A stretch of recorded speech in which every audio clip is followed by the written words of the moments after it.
Jane Knights, and welcome back to the What the Austen podcast. Kaylee's back on the pod, and we thought we'd do kind of another unpopular opinions episode, hot takes, but specifically for Awkward Austen August, which me and Kaylee started like a few years back. It was basically just memes and funny posts to begin with, but it's going to be an episode now. I think we did another Awkward Austen August episode at one point, didn't we? I can't even remember. Yeah, we did, and it was like the awkward scenes in the adaptations. Do you remember? Oh my gosh, that was that was so much fun. You'd even cue the music to the scenes so we could hear the scenes. I remember I got really fired up about Mr. Collins and was saying how much of a villain I thought he was versus a buffoon. So yeah, that was a really fun one. That was a fun one. I don't think we did one last year. I can't really remember, but yeah, we're back. We're doing another one in because the unpopular opinions episode was so popular. So thanks everyone for listening into that. We thought we'd go on the same kind of path, but looking at more kind of triggering statements. So let's just get everybody hot and riled for this one. Obviously grab a drink and a blanket and be cozy, but also be ready to be triggered because we picked some. Well, I definitely picked some crazy ones. I don't know about you, Caily. Oh, you were saying that you wanted to do some unpopular opinions that might make me very angry because, I wouldn't agree with them and vice versa. Yeah, that's the kind of thing that I was hunting out. Anything that was like, soft, I was like, no friends. I'm looking specifically for triggering topics here. Like browsing Reddit, like, what's going to trigger Caily the most? Oh my gosh, I can't wait to see it. I know. Now I feel like I've hyped myself up too much. If this doesn't trigger you, you're like, I totally agree with this person. I'm going to be like, I don't even know you at all. Oh my God. I know. Will we still be friends after this if you find out my deep, darkest secrets about Austen? I know. Am I like revealing too much of myself? Truly, I'm a nice person. I'm just here like, I want to trigger my friend. But I don't know who wants to. Do you want to kick off with one of yours or do you want me to kick off with one of mine? You go for it. I want to hear one of yours. Okay, so I pulled this one from Reddit, and it says, I'm really trying to like Elinor, but good grief, it is an uphill battle. I know some people love her, but I just can't. Maybe I'm applying too modern standards to her, but the little lies, consistent criticism of Marianne, and not telling people things really grates on me. Is great. I don't know. I don't say great, but I'm guessing that's right. She seems highly disapproving of Marianne, and every turn it upsets her when her mother talks of Edward, but then doesn't tell her mother about what's happened.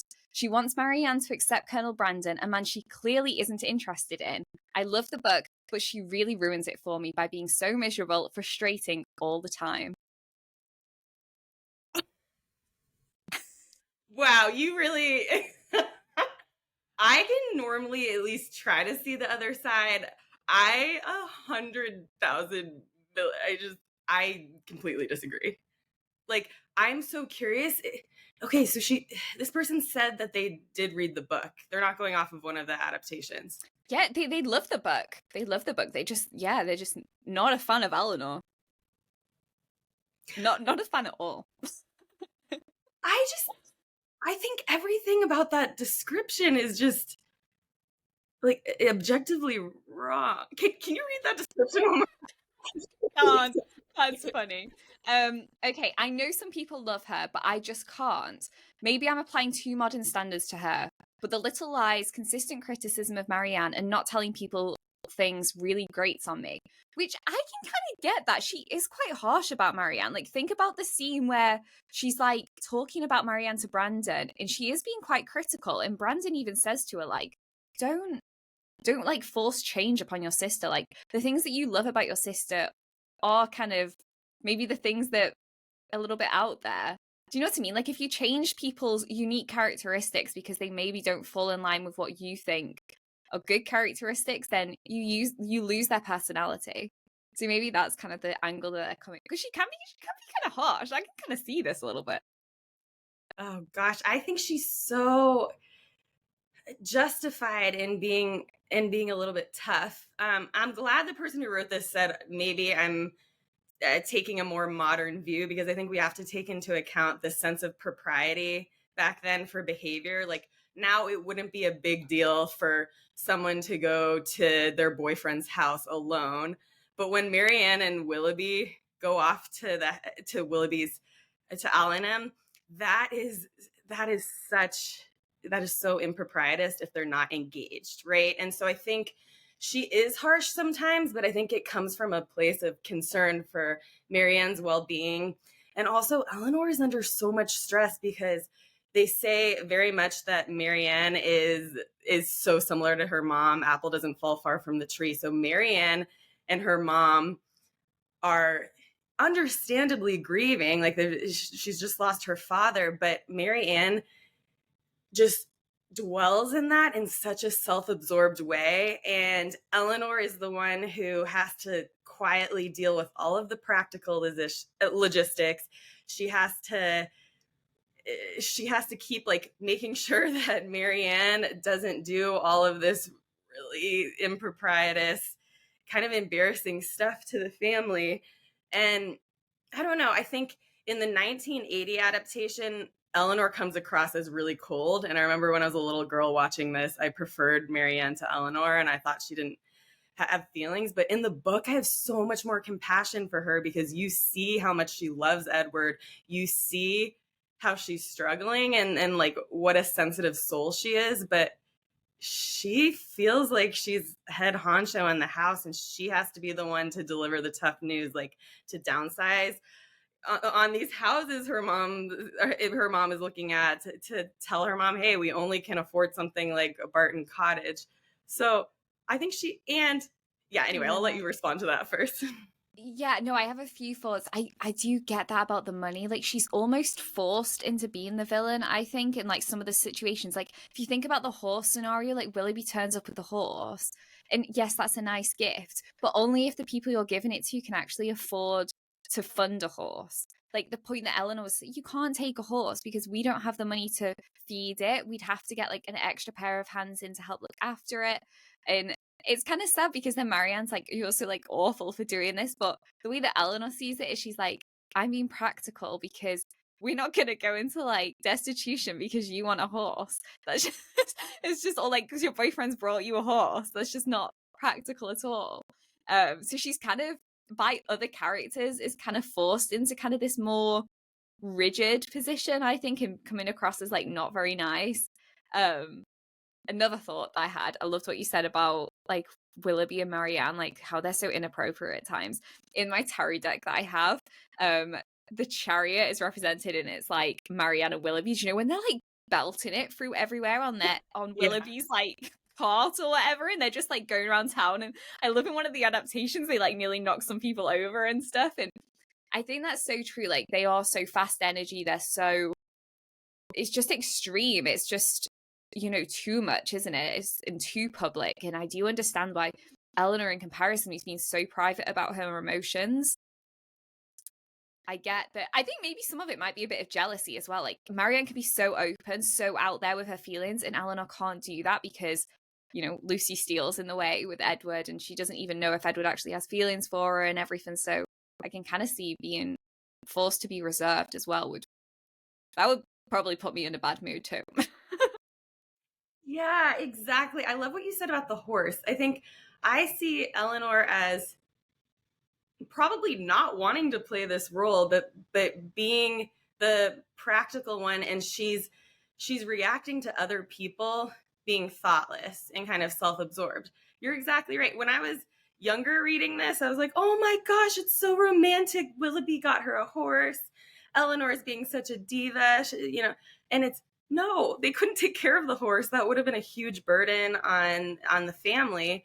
And Willoughby was thoughtless to not think that through. So much more on rereads, I feel, for Elinor. Like, I'm sure Elinor doesn't want to be the bearer of bad news, but who's gonna stay down to earth? It feels like Elinor is surrounded by a lot of really thoughtless characters, and she's having to be the tough one. And I think go ahead.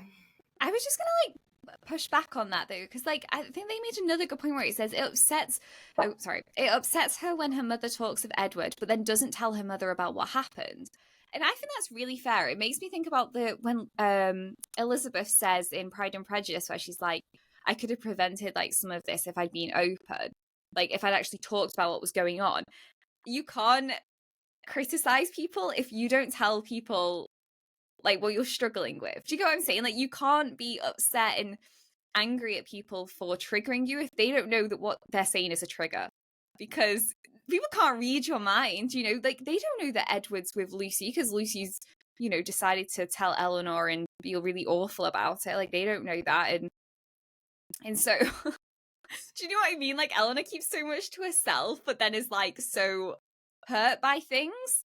And I'm just like, well, Elinor, you're kind of keeping it private. And I mean, why at the end of the day? I mean, Lucy is the worst. Just spill her beans. Just spill her secrets for sure. She's just like such an awful person. But I guess I do get that Elinor doesn't do that for reasons and what have you. But yeah, I'm just like, I think that's a very, very good point. That's frustrated me before too.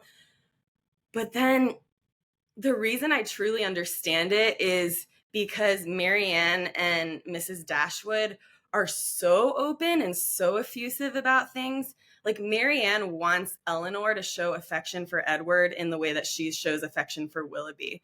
Like even when, remember that part of the book where Marianne is making fun of Elinor for saying, I think very highly of him. And it's, Elinor, where is your heart? Or just basically criticizing Elinor for not being very effusive with her feelings. And Elinor just has a different disposition. So if she's not sure about her status with Edward, especially with him being far away and non-communicative, I can see her not wanting to talk about him. And I can see it being very painful for Mrs. Dashwood and Marianne to keep asking about him. And I could see that she'd be afraid if she disclosed too much, that they'd latch onto it and just make it more emotionally painful for her. So with regard to Edward, I completely understand why she didn't tell them. Regarding Lucy, I remember thinking, oh my gosh, why the heck would you not tell your sister about this? Why would you keep this to yourself? You owe nothing to Lucy. But again, I think there's something with the times where if someone discloses a secret to you, no matter who they are, Elinor and Edward, which I think is why they're a good fit, they both care a lot about honor. So Eleanor's resentful that Lucy thrusts this information upon her, but when Lucy asks Elinor to keep a secret, I think Elinor felt that it had to be the honorable thing to keep it private, even though it's so annoying she has to carry it on her own and she can't tell anyone. oh my gosh, you know, after you've just said all that, I've literally just been like hit in the face, like feel like a hypocrite, because yeah, that's so true. Like if I just thought about myself in that situation, I'm like, when you were describing it, I was like, you know what, that actually just sounds like me. To be fair, I would do that. I would just keep it to myself and I'd just be like just wallow in my own sadness, like it's okay, I'm so sad, and then people would say stuff and trigger me and I'll just be like it's okay. But yeah, no, I agree. I think yeah, it would be hard to just like disclose that. And also I don't think I'd want to, because if you say something out loud, sometimes you make it real. And with that, I don't think I'd want to make it real. I'd be like, I just want to live in my delusion a little bit longer. Like I know that he's engaged this other person, but I don't want to accept it. So I'm just gonna not talk about it to anybody because then it's not real. Exactly. I totally relate to that. And I totally relate to that. And there have been times too where I have shared personal, vulnerable things with friends. And then when they bring it up again, if it's not in a super gentle way, it actually is more painful. So I just totally relate to how she is. I'm not saying it's necessarily the right way to operate, but maybe it's the right way to operate for her. And I don't think it comes from a place of malice. I think it comes from a place of self-preservation during an extremely stressful and uncertain time. Yes. I knew that one was going to get you, though. I read it and I was like, oh my gosh, screenshot. Oh my gosh, I was not expecting that. But I mean, yeah, okay, the last thing I want to say in defense of Elinor, and maybe we can pull up the exact quote, is at the beginning, right around the time where they're explaining how Marianne is super talented and wonderful in every way except governing her emotions and having self-regulation. And it says the mother is a very similar way. there's a quote about Elinor that said she has an affectionate heart. She felt things deeply, but she knew how to govern her emotions. So, and I think at the end too, you see how deeply Elinor feels when Edward proposes, and she just loses it and weeps and can't, and lets all of those feelings out. So, if anything, I just have a ton of empathy and compassion for how much she's had to hold in. Yeah. Yeah, she really does hold everything together, to be fair. And I get that kind of, we're not always perfect, are we? And I feel like when you're carrying so much burden at times, it's just like, yeah, she's carrying everybody's burdens, even Lucy's. So Oh, I think at times I'd be like, just the small things would probably bug you. And especially if your sister's behaving in a way that you don't think is appropriate for society, like by societal standards, I can see you just being like, also, I love that she finds Brandon such a confidant that she actually is open with him and can talk about stuff, I kind of love that for her. She needs somebody like that in her life. yeah. I think we've mentioned this before, but it's also just super refreshing to see a straight guy and gal characters being friends. I don't know. It's just nice to have like a platonic friendship in the Austen novels. You can have a strong connection to someone, and it doesn't always have to be romantic. Yes, I love that. I love it. Okay, I'm ready for one of yours. Do you want to hit me with one of your picks? Oh my gosh, I just don't even. Am I traumatized? Is that it? You can't go on. I just okay. Wow, I think I have so many I could say. I think Mr. Palmer and Elinor would have been a better match than Edward Ferrars. Mr. Palmer? Yeah. Is this one really random? He is so funny. Oh my god, to be fair, I honestly would want that guy in my life. Like, I don't want to be married to him because he's just not a great partner, but I think about the way that he is in some of the adaptations, and he is so freaking funny. Like, I actually love him. He's just so sarcastic, and the comments that he makes are amazing. Okay, I want to hear like your arguments for this, because I'm just like, what? This is so like left wing. Yeah.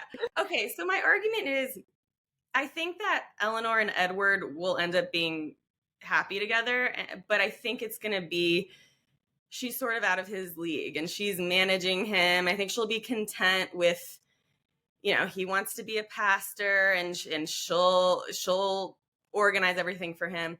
But I think Elinor is one of the most impressive heroines, and I think she's really intelligent.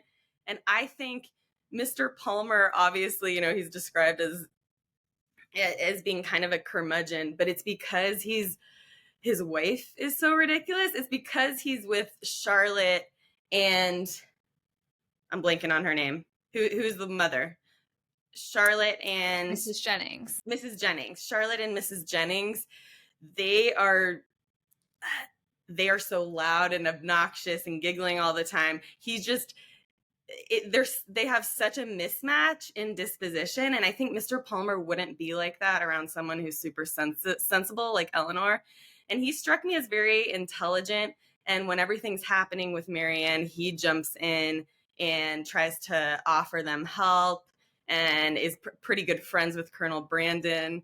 So again, we don't get to know him that well, but I could imagine a different side of him coming out if he were with someone sensible like Elinor. And I do always think that Elinor deserves to be with someone who's a little bit more confident, courageous, and intelligent. Yes, but also somebody who's a little bit more laid back. You know what vibe Mr. Palmer's giving me right now? Chandler Bing. That is like the vibe he's giving me. And don't you think Elinor has a lot of Monica energy where she's like the organizer, the host? She's always sorting everything for everyone. And Monica really values the fact that obviously Chandler's a little bit more laid back so that she can kind of let her guard down a little bit. Yes, I'm actually kind of really shipping this now, and I don't even understand why fully. Yes, I also love what you said though about Edward and the fact that Elinor would have to manage him like all the time, and how exhausting is that? Like, let's be clear, Edward's not a man of action, is he's a bit complacent, and I don't see that changing, really. Like, I know it's like sweet that he wants like a simple life and stuff, but it's also like there's a line between like, you know, just being a bit lazy and wanting a simple life, you know. It's like you've still got to be an active participant in the world, you know. You can't just be like, just want my chickens, that's it, and then just like let other people sort everything for you. Yeah.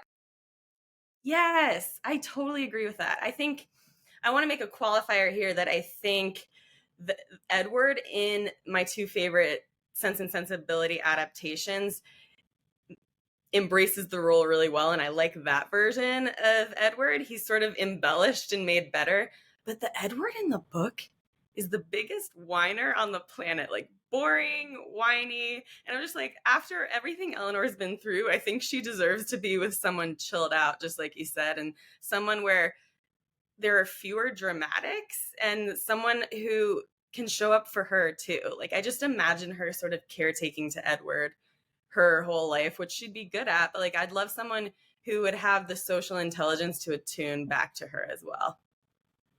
Yes. Yes. Who'd have thought it? Eleanor and Mr. Palmer are a vibe. It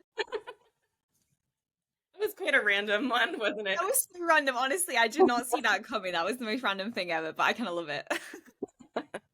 Okay, here we go. The hottest Jane Austen take. This one's from Instagram. That nobody really agrees with either. I really don't like Mr. Knightley. He's so patronising to me. I'll just give you a moment with that. Mr. Knightley, for everybody listening, is Caily's favourite, so Caily's chosen man.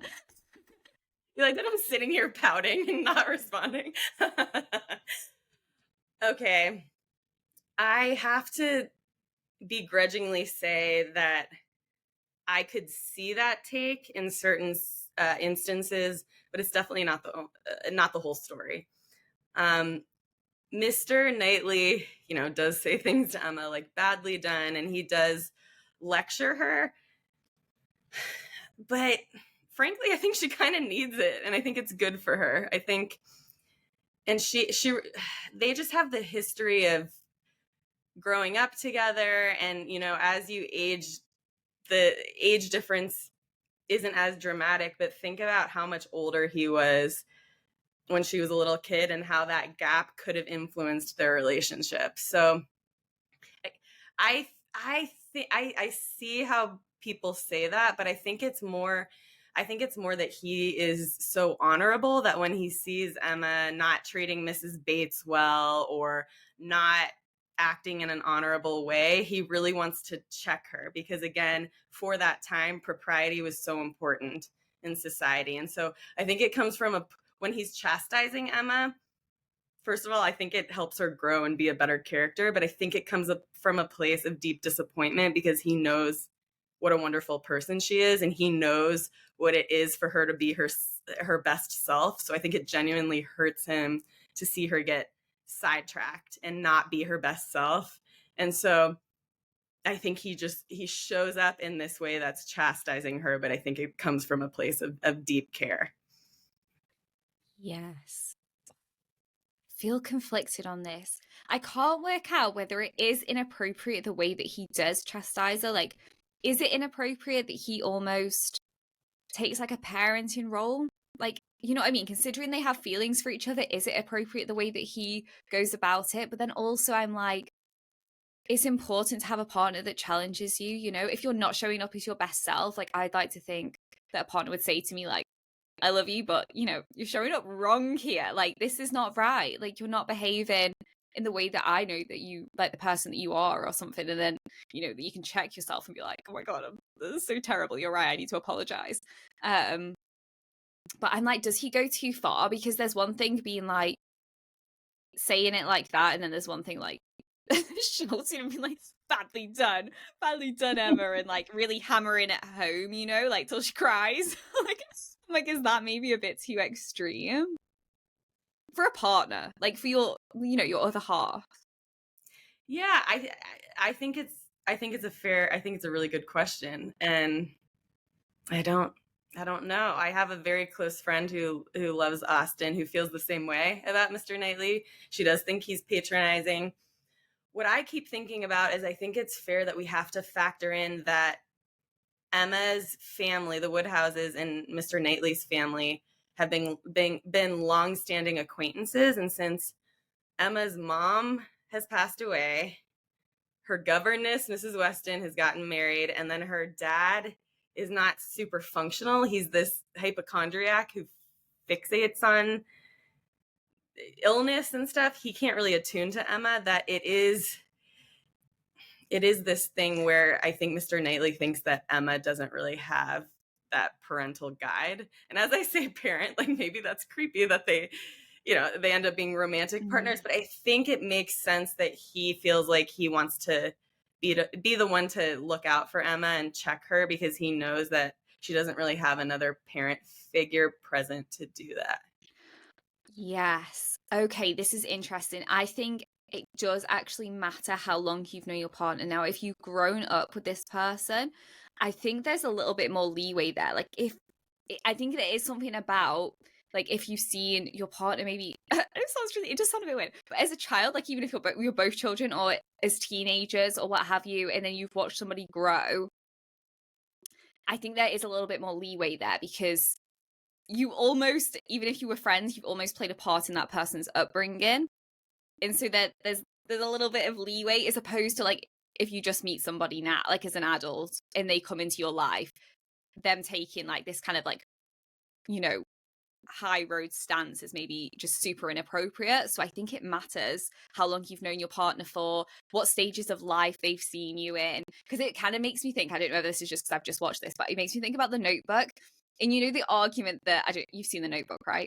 Oh, of course. Okay. And the argument that Ellie and Noah have, like, just before, when she says like she's got to leave, and she's like, why would I stay? We always argue. And he's like, that's what we do, we argue. And they're like, you tell me when I'm being an arrogance and a bitch and blah blah blah.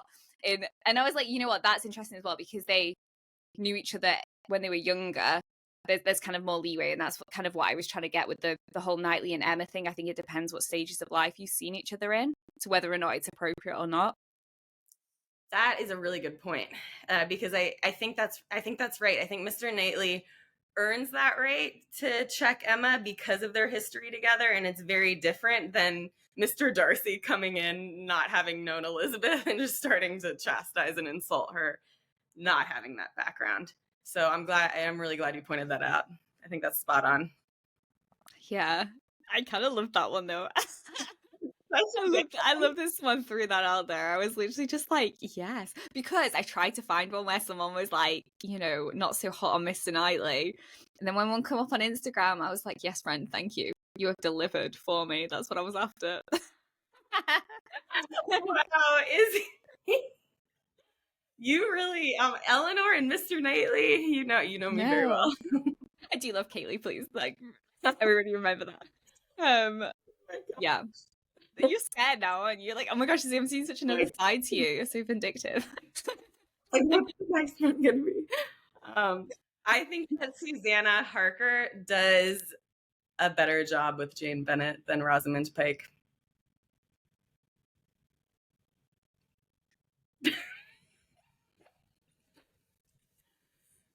I kind of like both, so I'm literally just like, how am I supposed to argue the toss here? I do like both of them. There's a soft. I like them. I like both too. Yeah. I think they both do a good job. I think they take different approaches though. Like, I feel like Rosamund Pike is so soft with Jane, and yes, I feel like that is one aspect of her character. But I actually love, in the 1995 one, that we see more of her strength.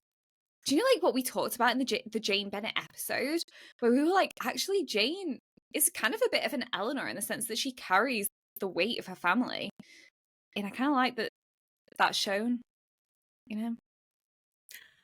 We're so on the same page with this. Okay, fine. This was not a shock factor. Yeah, I think. Yeah, I just think. I think you're right. I think they have different takes. I think Rosamund Pike does an excellent job with that softness. she has this wide-eyed, doe-eyed look that's very naive, and I think that captures one side of Jane, right? Like that captures the way that Jane is sweet and humble and beautiful, all of that. Like she really captures that. I think Susanna Harker has a more nuanced approach that's more well-rounded and true to the book. I think you're exactly right that she is carrying the weight of her family on her shoulders. I think she has such subtle expressions, even when I love the addition to the 1995 version where Mr. Collins is talking about how the death of Lydia would have been better than what Lydia did running off with Wickham. Instead of having that be a letter like it is in the book, it's Mr. Collins saying that to Jane and Lizzy, and Jane puts her hand on Lizzie's leg so Lizzy doesn't like punch Mr. Collins in the face. And I think Susanna Harker picks up or demonstrates a higher level of that social intelligence and just general intelligence that Jane does have, but is not given enough credit for sometimes. That Jane definitely has, but is not given enough credit for sometimes.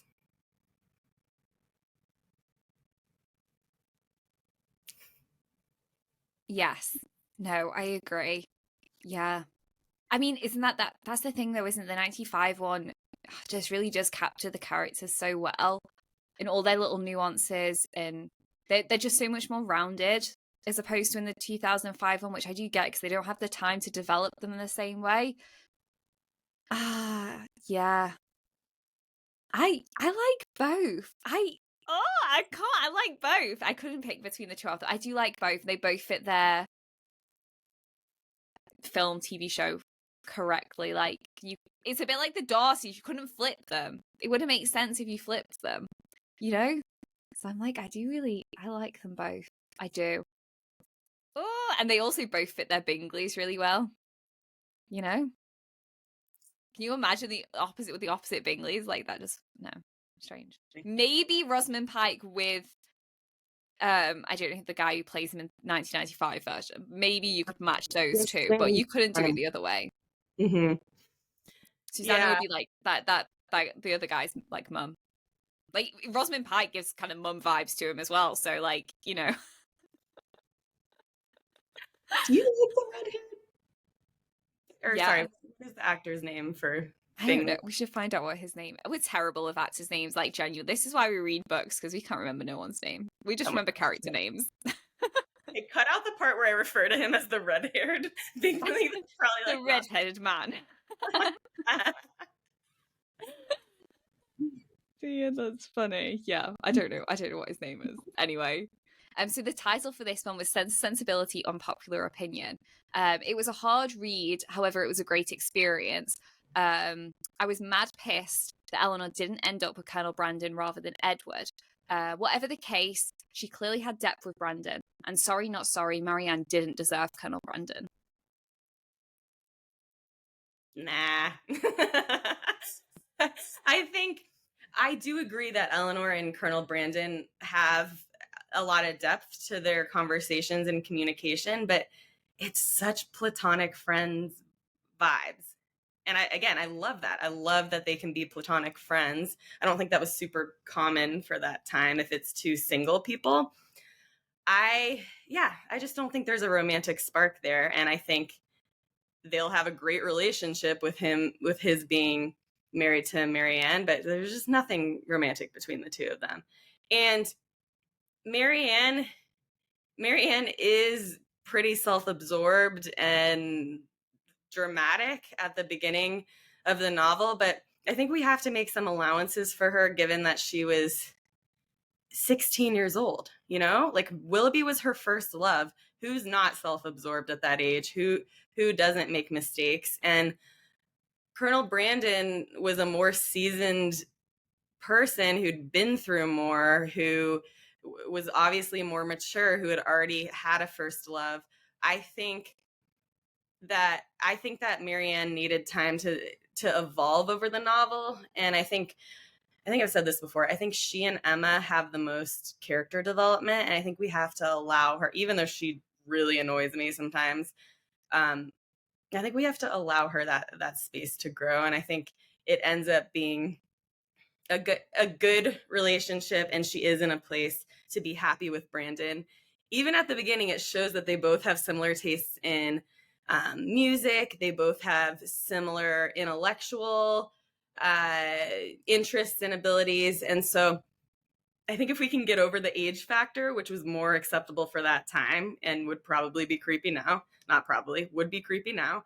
I think that Marianne and Colonel Brandon are actually maybe not my favorite match, maybe not the most romantically charged or sexy match, but I think they actually are a better fit together than Elinor and Colonel Brandon would be. Okay, I have a couple of thoughts.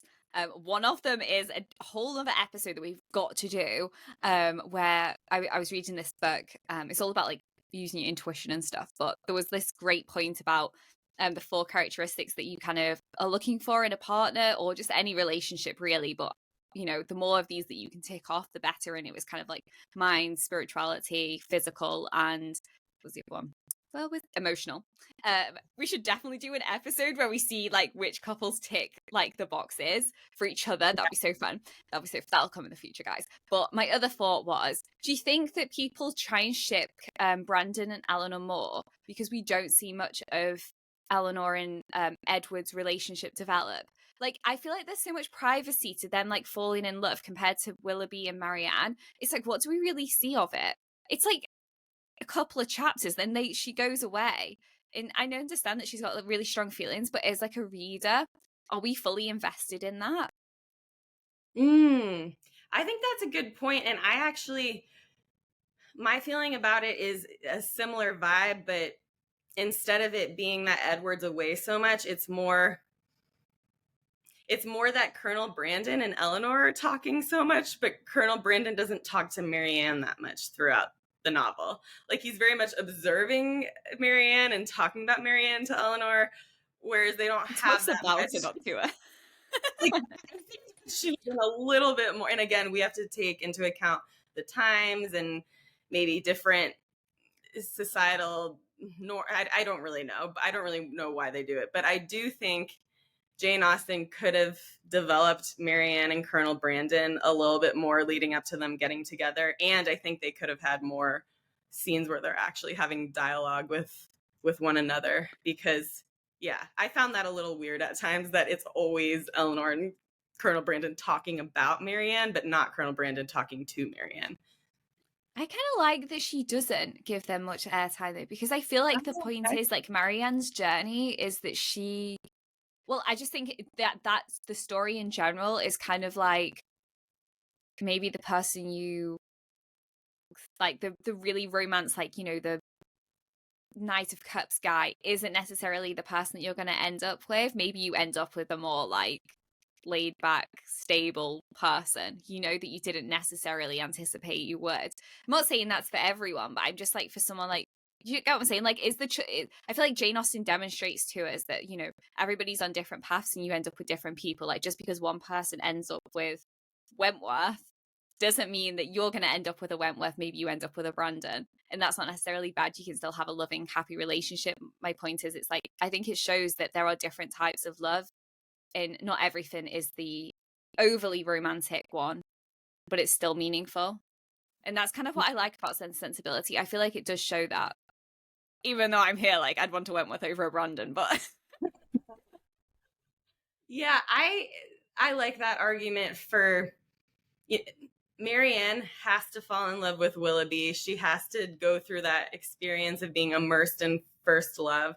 She has to have that moment early on where she respects Brandon, but then he has to be in the background and she has to go on her journey of evolution, character evolution. And maybe she needs Colonel Brandon to be a steady presence in the background, and then they come back together when she's ready. So I like that. I like that argument. I like that idea. And I keep thinking again, I think Colonel Brandon and Marianne have the foundation of similar taste and interests. And then she has the liveliness and joie de vivre that he needs, because he's been through a lot, and kind of tracks pretty depressed, I would say. And then he has the stability that she needs in the measuredness. So I think they're a good combination of similar interests, but then also opposite attracts in the ways that they need. Yeah. Yeah. And also on the other side of it, we've already like said that maybe Elinor and Edward, you know, aren't a match made in heaven. Like they're not the necessarily dream come true match. I feel like Sense and Sensibility just isn't that story though. I just feel like it isn't the. I don't know. For me, it's not like Pride and Prejudice and Persuasion, where it's like die hard, like romance where you're like swoon worthy. You know, like Darcy's all of his like acts of service to secure Elizabeth in Wentworth's words of affirmation, like in his letter. Do you know what I mean? Like I feel like. Yeah, that it's so much more subtle in Sense and Sensibility. There's so many more molehills and complications that they have to go through that aren't so glamorous. You know, like Willoughby breaking Marianne's heart is not glamorous at all. That is tragic and horrific. But I kind of get why it's like a lot of people's favorite book, because it's also so real. To like, do you know what I mean? Like people have Willoughbys. Like it happens. Yeah, that's, you know, we all want to read the story of, you know, Mr. Darcy doing everything for Elizabeth, saving the day, rescuing the family. You know, we want to swoon to Captain Wentworth's letter and the angst of being separated from your love, coming back together. And I love those stories, and I would never take anything away from them. I love reading those love stories, and they are very dramatic and charged. And I think it's important and very realistic to also have the love stories and Sense and Sensibility portrayed too, because even though it's not glamorous how Willoughby ends things and how devastated Marianne is, their initial relationship is so like they're both so attractive, they're both so romantic, they're reading poetry to each other, they're playing music together, they're always dancing with each other. Everybody ships them, right? Like they are the dramatic couple. And then I don't know, I think it's good messaging that doesn't always last, and that's not always the real type of love that is good for you and that sustains you, and that sometimes it can be someone who's slow and steady and loyal in the background who comes in and is the best match for you, and you don't even notice they're there until all of a sudden you see them in a new light. Like that feels very real. Oh, I thought you were just gonna leave it. You just don't notice they're there, and I'm thinking, oh my god, they're just a side character. Mr. Palmer swooping in. Too funny, but yeah, no, I agree. I agree. Okay, from Reddit, I don't blame Maria for cheating on Mr. Rushworth. Brutal. Oh my god. I'm sorry. I am so anti-cheating. No, I think it's the worst thing you can do to somebody. No, I have no sympathy for Maria. Her father gave her an out of that. She solely married him for money, and it's wrong. It was wrong. Okay. Also, I'm not being funny, but her plan, like not her plan B, but the person she actually was physically attracted to, like the person that she had passion for, wasn't poor. So what was she even doing? Like, it wasn't like she fell in love with the stable hand. Like, you know, this was Henry Crawford. He has his own fortune. He was fun. And her dad said to her, like, you don't have to marry Mr. Rushworth. We all know he's a bit of a numpty. And she was like, no, I want to marry Rushworth. It's like, wow, you're just setting yourself up for failure and to hurt him. And I thought that was just terrible.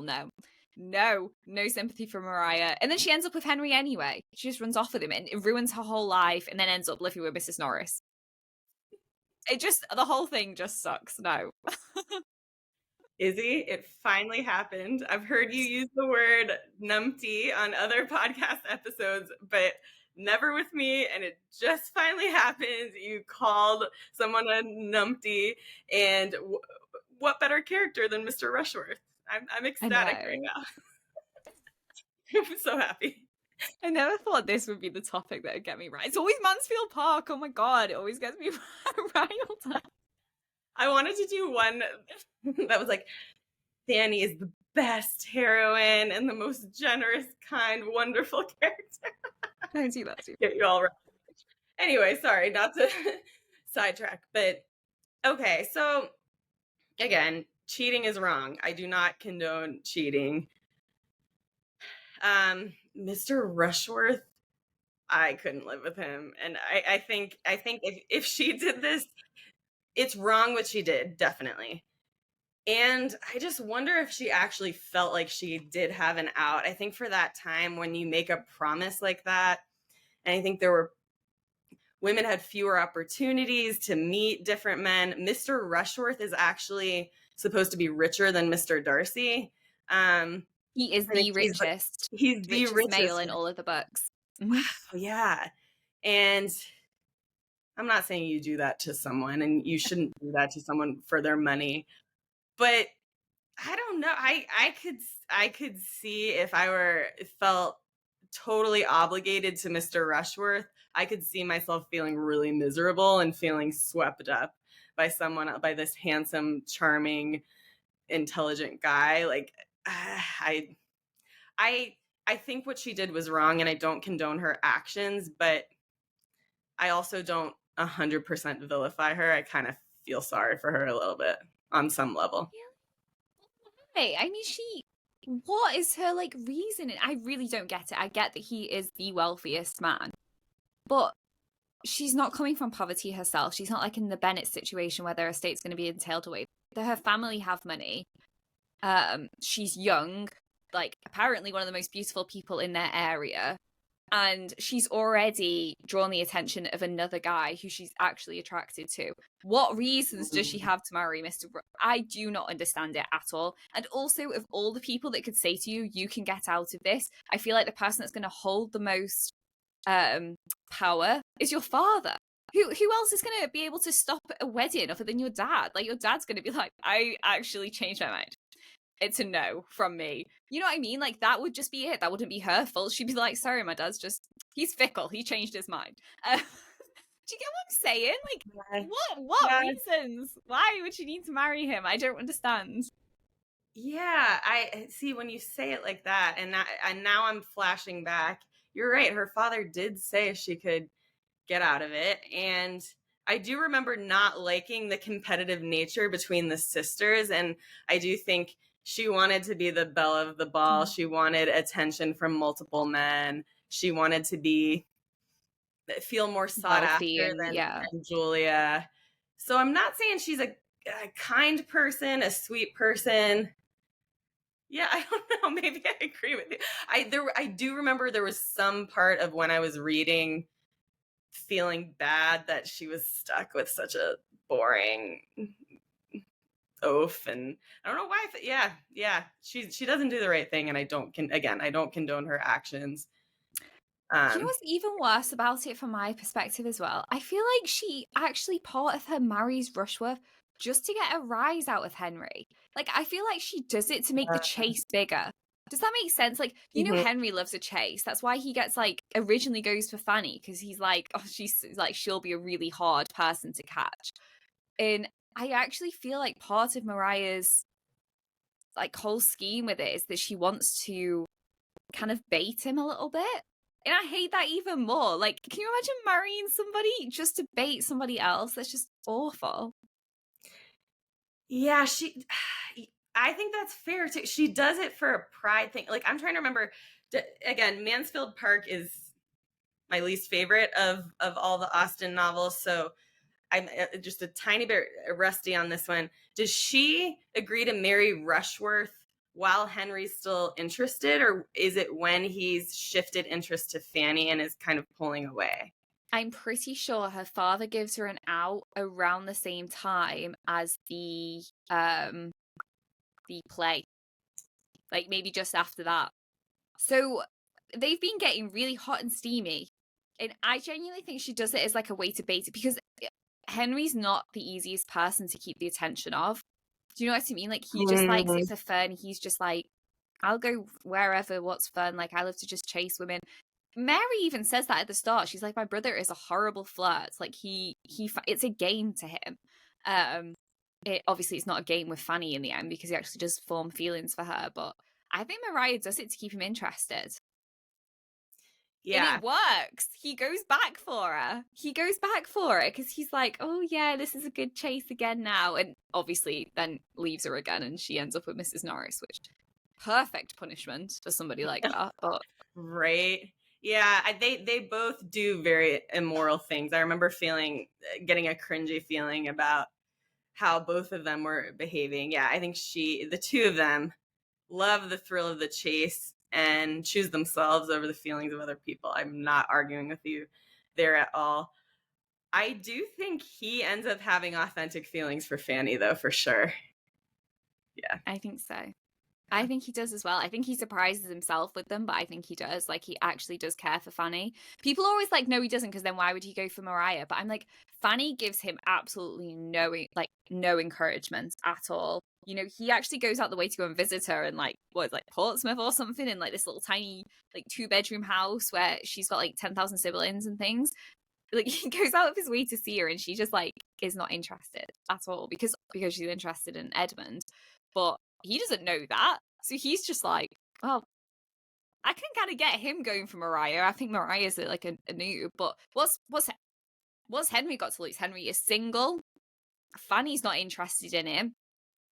I don't see how he's in the wrong for going for Maria. Yes, she's married, but, you know, she could have been like, gone to her husband and said, this guy is back around flirting with me, trying to get with me. Like, what are we going to do about it? And Mr. Rushworth would be like, get on your horse and go. What are you doing here? You know, like, actually, I don't want to blame the woman in the situation, but I don't see the ways in which Maria holds up morals at all. Oh, I don't think she holds up morals at all. I do think he's very much at fault too. Like, I don't know. Yeah, I think they're both at fault. Yeah. That was such a good one, though. That was a good one. You were on fire. I was like, I can't argue with you on this. Like, you're right. You're definitely right. I think that's just. Oh, I just think it's awful, though. Awful, terrible. Mariah's really horrific. There's some terrible people in Mansfield Park. I'm not gonna lie to you. Oh yeah. So the next one that I have is one that came off Instagram. Thank you guys for sharing some of your thoughts for this episode. I love it when that happens because you guys always shock me and I'm always just like, oh my gosh, these are some hot takes. Anyway, so this one was from Annie. Thank you. It says, Mr. Darcy often showcased some creepy qualities and Elizabeth and him are not the best match. I kind of love that. Oh man. Okay, I need to sit with that one again. Read it one more time. Okay, let me get it back up then. No, let me get it back up. Mr. Darcy often showcased some creepy qualities, and Elizabeth and him are not the best match. I don't know what that's in like context to. That could be not the best match across the books, or they're just not the best match in general. They're just not a good match. I see an argument for half of that statement.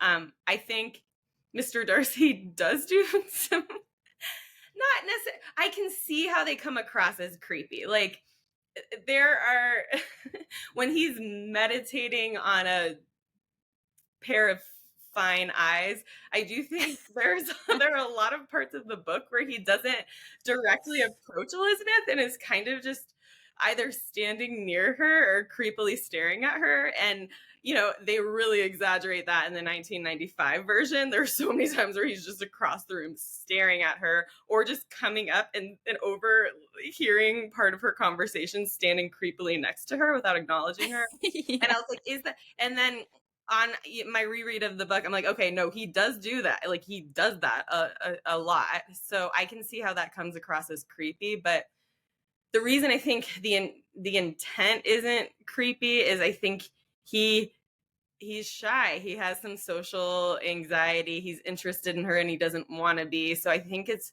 more of him being an introvert. Like, just as he comes across as being kind of haughty and above everyone else, I think when he's meeting everybody at the ball and is standoffish, a lot of that comes from a place of being an introvert, and just like he said, I don't recommend myself to strangers. Like, he's not as naturally effusive and good at connecting with people as Mr. Bingley. So yeah. Yeah.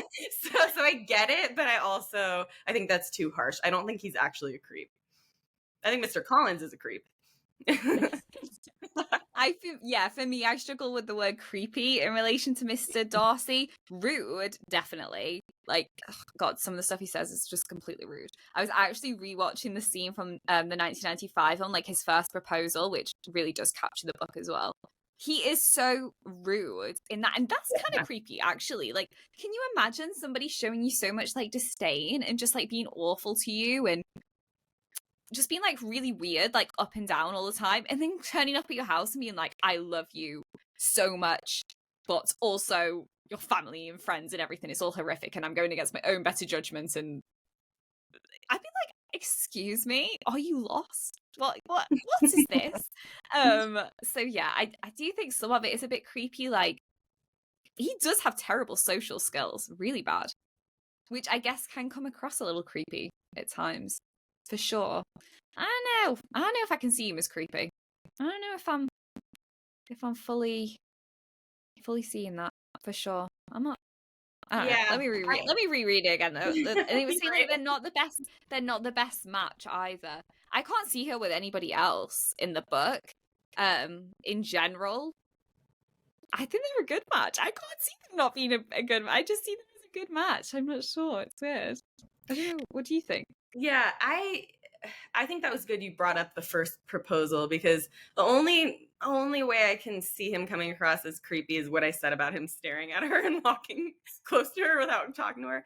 I think creepy is the wrong word. I don't think the first proposal's creepy. I just think, like you said, it's condescending, rude. I think he's really angsty, and he has these mixed feelings of feeling so passionately about her, and it goes against this pretentious standard that he was brought up with. So he's a jerk to her in the first proposal, and I think it shows a lot of self-confidence, and I really respect Elizabeth a lot for rejecting him in that first proposal. That can't have been easy given her financial circumstances and given her position in society at the time. Like, Mr. Darcy was the jackpot and he knew it, so he felt like he could talk to her in that way. I think she makes that point. Like, she literally says, like, I'm almost obligated to say yes, like, because this is you. And I just think that's so, but I'm still going to say no because I have, standards. And I love that. Yeah, and that's part of what makes her the compelling heroine that she is.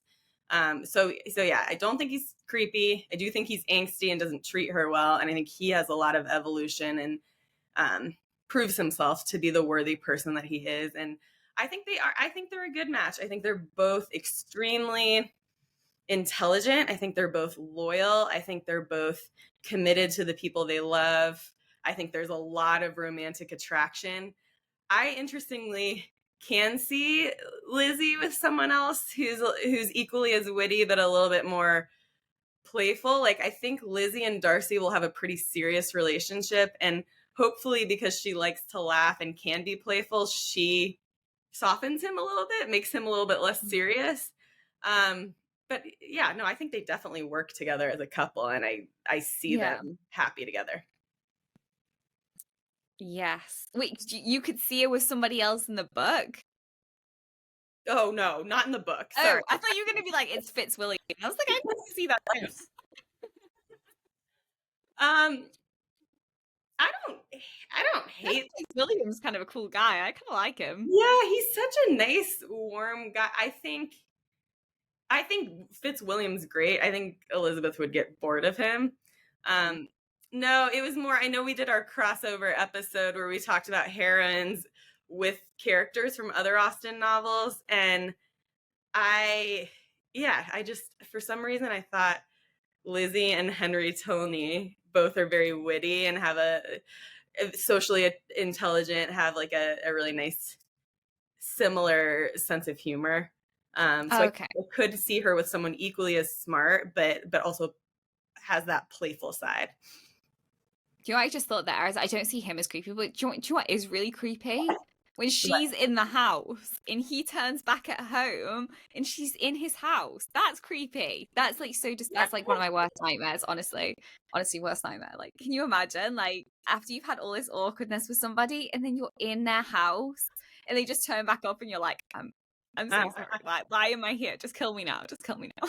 Oh my gosh, I'm so glad you brought that up. You're so right. That is so creepy. And even though for the time it was acceptable to in an unannounced way visit those larger homes and look at the home, it was not acceptable even for that time that she go visit his house after she refused him. Oh my gosh, I feel so bad for him at that time. Yeah, that is creepy. That is amazing. You brought that up. That's exactly what should be said right now. I find that more creepy than anything. I kind of get why she was kind of forced as well. Like, I could see that happening. Like, you know, if you're with like family members and they're like, why can't we go? And they don't know that like you've got all this awkward like history with someone and you're just like, I don't know why we can't go. Let's go. It's just terrible. Yeah, I feel bad for her too because she really thinks she's in the clear and then he comes back a day early. But it's an interesting point earlier with the point about Elinor being really secretive. I understand how that reader was frustrated with Elinor not disclosing things to people, and I actually get even more frustrated with Elizabeth because Mr. and Mrs. Gardner are super reasonable people. So I'm like, oh my gosh, just why can't you tell them that he proposed to you so that you don't have to like hold this all alone? And or why wouldn't you tell Jane? And I guess she was worried about Jane and Bingley, but anyway. So yeah, that's actually the part where I'm like, oh my gosh, Lizzy, do you have to be so private and carry this all on your own? Yeah, Mr. and Mrs. Gardner would have been fine with it. They actually see them, the two of them together and all that chemistry, and they still keep it to themselves. They don't tell anybody. They're not like going around Meryton going, my gosh, Darcy and Lizzy, they've got stuff going on. Like, nobody knows still. Like, it's just Mrs. Gardner writing letters to Elizabeth, like cheeky wink, like, I know what's going on here. I love them. Mrs. She could have been honest, couldn't she? She could have been like, look, like, we have some awkward past. It's not good to go and tour his house. Obviously, we're glad it did because it's a major plot point and she needed that awkward moment where she bumps into him and everything. Also, I know that Mr. Darcy's like on his high horse all the time, but Lizzy's also a bit like that. So I love that it kind of knocks her down a few pegs, like when he's there and she's like, oh my god, I'm so embarrassed. It's like, yeah, you know, I feel like you needed that to just even the playing field again because you've really just like, I know he was really rude, but you've also just like shot him for 10, like with your refusal, like you've really like punched him in his ego. So I kind of love that she has that awkward moment and she's like, I'm so embarrassed right now, but at least we're kind of on an even playing field again. Hey, I love that you said that. I thought this was going to be so controversial because my next one that I found was Lizzy Bennet can be annoying and pretentious sometimes. I don't know why everyone's so obsessed with her. That is brutal, but yeah, I don't think it's necessarily wrong on all accounts. Like, yes, Lizzy is in the right, the way that she refuses Darcy, and she's absolutely in her right to be headstrong and be outspoken and say what she wants. That's why we love her as a modern audience, right? But she is also kind of obnoxious at times and just like, yeah, I think that these awkward moments, she really needed them, like where she's just like, you know, in Darcy's house and he sees her and that's like terrible and really embarrassing, or the fact that she has to reconsider her thoughts on Darcy, the fact that she's wrong about Wickham. Like, these are all moments that she needs because I feel like in many ways she does need to check herself as well. She doesn't know everything, even though she tries to come across like she does, and she needs a little bit of a reality check at times. Yep. I think, yeah, annoying and pretentious, I'm glad sometimes is in there. I think that's harsh. I think there's so much to love about Elizabeth. I love her self-respect. I love her loyalty to her family. I'm in total agreement with you. Good for her for refusing Mr. Collins and Mr. Darcy. Like, just because there's financial pressure on the family doesn't mean that she gets to sacrifice her happiness. And so I think she's a strong, opinionated character who needs to be respected.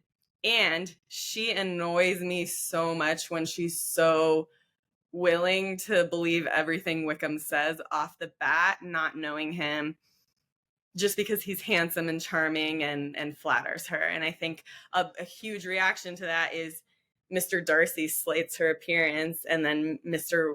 Wickham singles her out. And so I get why, but it does annoy me when she's so rigid about it and not even allowing for the possibility that Mr. Wickham is not who he says he is, because there are so many different hints that Mr. Wickham doesn't follow through with what he says. Like when he says that Mr. Darcy can run from me, I'm not going to run from him, and he says he'll be at the Netherfield ball, and he doesn't show up, and then he's after. Oh my god, I know. There's so many red flags with Wickham. Come on.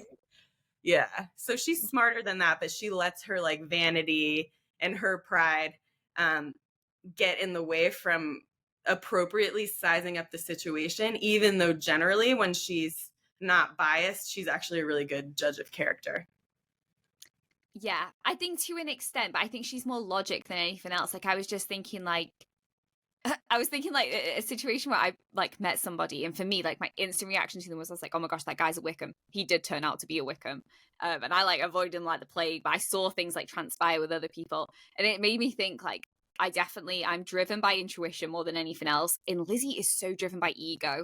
Like she just doesn't listen to her intuition at all. She needs that book I'm reading about intuition. Like she needs to tune into that side of her a little bit, because she is all ego. And that, I think that's why it comes across that she's like, just can be a little bit rude at times. Yes, I agree that she's driven by ego. And I think I think the reason for her believing Wickham over Darcy initially again is ego, but that's also very feelings charged. Like she's upset that she's been slighted by Mr. Darcy. But then one thing that I thought was so shady about Mr. Wickham is how quickly he shifts his attention from Lizzy to Mary King. That would have that intuitively would have been a huge red flag to me. But that's when Lizzie's so logical and she's like, oh, it makes sense. Mary King has a ton of money, and Lizzie's so understanding about it, whereas I'm like, okay, this is how we are very different. I would be so mad. Yeah. Hoggy, what is going on? Oh, he's so cute. No. You have something to say about Jane Austen, Hog? Huggy's like, I love Jane Austen all the time. Yeah. He better. Yeah. No, he's going to sleep now. He's like, no, I'm done. He's gone. Yeah, no, absolutely. Yeah. There's so many red flags with Wickham. Come on. Like, gotta open your eyes. That guy is just bad news. But oh my gosh, that was so fun. I feel like we should probably wrap it up there, otherwise we'll be here for like 1,000 years like usual. But yeah, no, we totally can. Have you seen the Barbie movie? Not yet. I have not. Oh my god. Yet. I've heard mixed things. Most people I've talked to said it was absolutely amazing. There's a funny 1995 quote like joke in there where there's like a cliff and everything, and I was just like, oh, that's me. I'm depressed, Barbie, clearly. Oh, that's so interesting because I haven't seen it, but I had a bunch of people reach out and be like, oh my god, did you love this part in the Barbie movie? It's funny. What is it again? It's like, oh, I'm going through a breakup and I'm gonna watch the 1995 Pride and Prejudice and weep or something. Yeah, we don't even need breakups. We're here for that all the time. Jane Austen all the time. That's why we're here. Yeah. Yeah, I want to watch your favorite version of Emma. Is that the 2007 one? I haven't seen that one. 2009, yeah. 2009. It's the BBC one. I have it. If you need, like, you can like log into my account and you could watch that. That's cool. You should do that. So yeah. Sweet. Yeah. It's really good. I love that one. She does a really great job as Emma. Like she has that like lively sweetness and yeah, she's such a good Emma. Yeah, she like pretty much like is my like book version of Emma, like who I envision in my head. Like, yeah, she pretty much nails it from my point of view. But that's everything from us today. Caily, do you want to let everybody know where they can find you? I'll tag all of the episodes that we've done together below as usual anyway. Absolutely. You can find me on Instagram. I'm half agony, half hope after the Wentworth letter, and it's _agony_half_hope. So yeah, would love to talk with you more there. And as always, guys, you can find me on Instagram at @WhatTheAusten. I'll share all updates on the podcast over there and just any other posts that I fancy as well.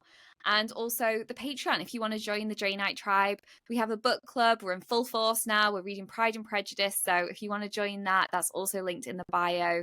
And Kayleigh's part of the book club. So you can see Caily over there as well. But yeah, that's everything from us today. And we'll see you in another episode.